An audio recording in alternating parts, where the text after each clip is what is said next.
ইসলামী আন্দোলন বাংলাদেশ ঢাকা মহানগর কর্তৃক আয়োজিত স্বাধীন ফিলিস্তিন রাষ্ট্র গঠন এবং ইসরায়েলের অব্যাহত হামলার প্রতিবাদে আয়োজিত আজকে এই বিক্ষোভ মিছিল পূর্ব সমাবেশের সম্মানিত সভাপতি, ইসলামী আন্দোলন বাংলাদেশ ঢাকা মহানগর দক্ষিণের সংগ্রামী সভাপতি এবং কেন্দ্রীয় সহকারী মহাসচিব জনতা মাওলানা ইমতিয়াজ আলম, আজকের এই বিক্ষোভ সমাবেশের প্রধান অতিথি ইসলামী আন্দোলন বাংলাদেশের সিনিয়র নায়েবে আমির, আমাদের সকলের প্রিয় বাংলাদেশের ইসলাম প্রিয় তৌহিদি জনতার আইডল শায়েখে চরমনাই, উপস্থিত কেন্দ্রীয় দায়িত্বশীল বৃন্দ, নগর দায়িত্বশীল বর্গ, সহযোগী সংগঠনের দায়িত্বশীল বৃন্দ, সাংবাদিক বন্ধুরা, সমবেত ভাই ও বন্ধুগণ, আমরা সবাই জানি কি অবস্থায় আজকে আমরা এখানে একত্রিত হয়েছি।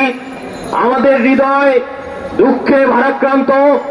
অব্যাহতভাবে 7 মাস যাবৎ লাগাতার এই ইসরায়েল ফিলিস্তিনে হামলা করে যাচ্ছে এবং পুরো পশ্চিম তীরকে, পুরো গাজাকে একেবারে ধ্বংসের দ্বারপ্রান্তে নিয়ে গেছে। এখানে হাজার হাজার মানুষ হত্যার শিকার হয়েছে। সেখানে মানবতা বলতে এখন আর কিছু বাকি নাই। ভাইয়েরা আমার, ফিলিস্তিন একটি স্বাধীন রাষ্ট্র। আজকে আমাদের বিভিন্ন রাষ্ট্রের শিথিলতার কারণে এই স্বাধীন রাষ্ট্রের স্বাধীনতা পুনরায় চাইতে হচ্ছে। এর সাথে দুঃখের আর কিছু নাই। আমরা সরকারকে অনুরোধ করতে চাই, আপনি পাসপোর্ট থেকে অ্যাকসেপ্ট ইসরায়েল উঠিয়ে দিয়ে আপনি বার্তা দিয়েছেন যে আপনি ইসরায়েলের সাথে সম্পর্ক করতে চান। এটা এদেশের মুসলমানরা মেনে নিতে পারে না। এরই ধারাবাহিকতায় আবার ঢাকা বিমানবন্দরে ইসরায়েল থেকে বিমান এসে নেমেছে। এরা কিসের ইঙ্গিত বহন করে এখনো পর্যন্ত সরকারের দায়িত্বশীল মহল থেকে এটার ব্যাখ্যা দেওয়া হয় নাই। যে ব্যাখ্যা বিমান পরিবহন থেকে দেওয়া হয়েছে এটা আমরা মানি না, এটা আমরা মানতে পারি না।